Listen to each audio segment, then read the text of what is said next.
Al Durr وهادي الكلم بمديح الهادي تنتظم ضاءت بالمختار الظلم وحلا في مولده النغم قسما بالله رب العالمين وقضينا غير دين الله دين فهو دين الحق دين الأنبياء إنه الإسلام. سرکار دو عالم محمد مصطفیٰ صلی اللہ علیہ وسلم کا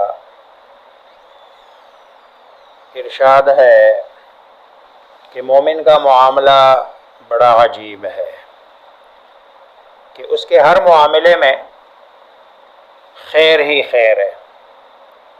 مومن کے علاوہ کسی اور کو یہ اعزاز حاصل نہیں ہے.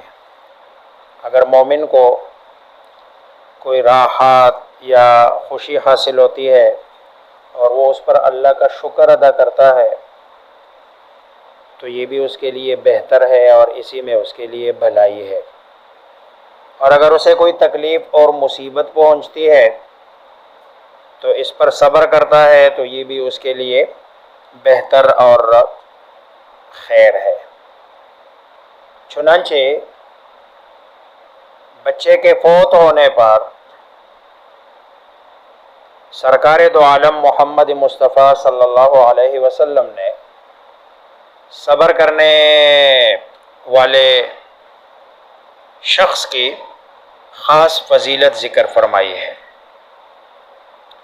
امام ترمذی نے ابو سنان رحمہ اللہ سے نقل کر کے فرمایا ہے، وہ کہتے ہیں کہ میں نے اپنے بیٹے سنان کو جب دفنایا تو قبر کے کنارے پر ابو طلحہ رحمہ اللہ بیٹھے ہوئے تھے. جب میں نے نکلنا چاہا قبر سے تو انہوں نے میرا ہاتھ پکڑا اور کہنے لگے، ابو سنان کیا میں تمہیں خوشخبری نہ دوں؟ میں نے جواب دیا، کیوں نہیں؟ تو انہوں نے کہا، مجھے ضحاک ابن عبد الرحمن ابن عرزب رحمہ اللہ نے ابو موسیٰ اشعری رضی اللہ تعالی عنہ سے حدیث بیان فرمائی ہے کہ رسول اللہ صلی اللہ علیہ وسلم نے فرمایا کہ جب کسی بندے کا بیٹا فوت ہو جاتا ہے تو اللہ تبارک و تعالی فرشتوں سے فرماتے ہیں کہ تم نے میرے بندے کے بیٹے کی روح قبض کر لی. تو فرشتے کہتے ہیں جی ہاں. تو اللہ تبارک و تعالی پھر فرماتے ہیں کہ تم نے اس کے جگر کا ٹکڑا اس سے لے لیا؟ تو فرشتے کہتے ہیں جی ہاں. تو اللہ فرماتے ہیں کہ اس وقت میرے بندے نے کیا کہا؟ تو فرشتوں نے کہا جواب دیتے ہوئے کہ اس نے تیرے حمد تعریف بیان کی اور انا للہ و انا الیہ راجعون پڑھا. تو اللہ عز و جل فرماتے ہیں کہ میرے بندے کے لیے جنت میں ایک گھر تیار کر دو اور اس کا نام بیت الحمد رکھو. گویا کہ بیٹے کی فوتگی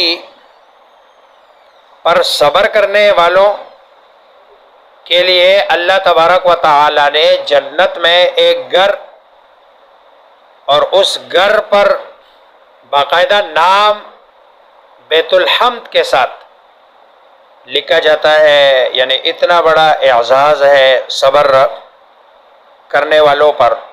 اور یہی قرآن کریم میں اللہ تبارک و تعالی ایمان والوں اور صبر کرنے والوں کو جب بشارت دیتے ہیں تو فرماتے ہیں، الذین اذا اصابتهم مصیبہ قالوا انا للہ وانا الیہ راجعون.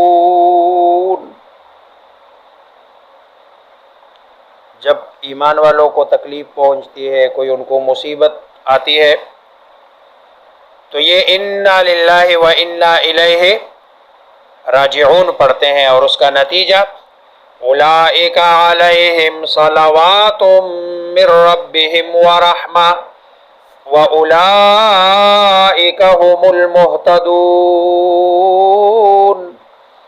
اللہ تبارک و تعالیٰ کی طرف سے ان پر رحمتوں کا نزول شروع ہو جاتا ہے، اور رحمت ہی جنت میں جانے کا سبب اور اس کا ذریعہ بنتا ہے۔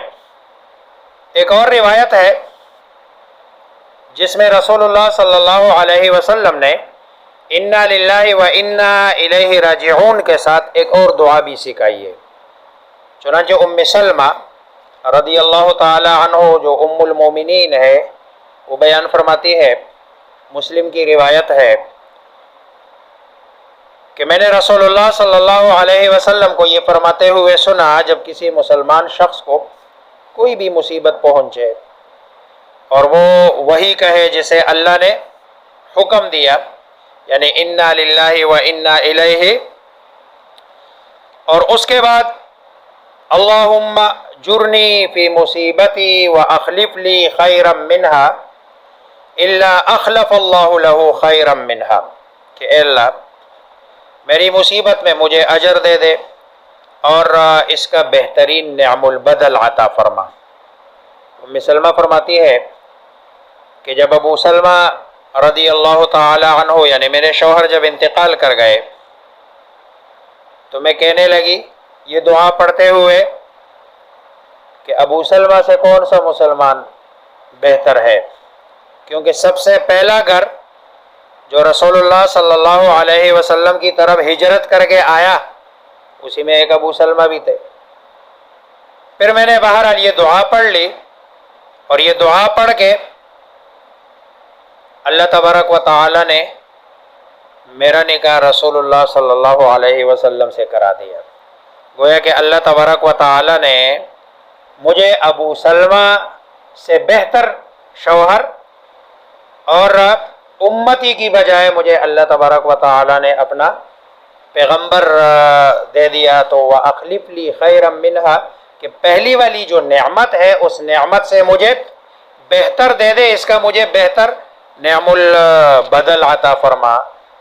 ہم اللہ تبارک و تعالی سے دعا گو ہے کہ اللہ تبارک و تعالی ہم سب کو مصیبت کے اوقات میں صبر کی توفیق عطا فرمائے، اور اس کے بدلے میں اللہ تبارک و تعالی بہتر اور اچھا بدلہ اور اچھے بدلے عطا فرمائے۔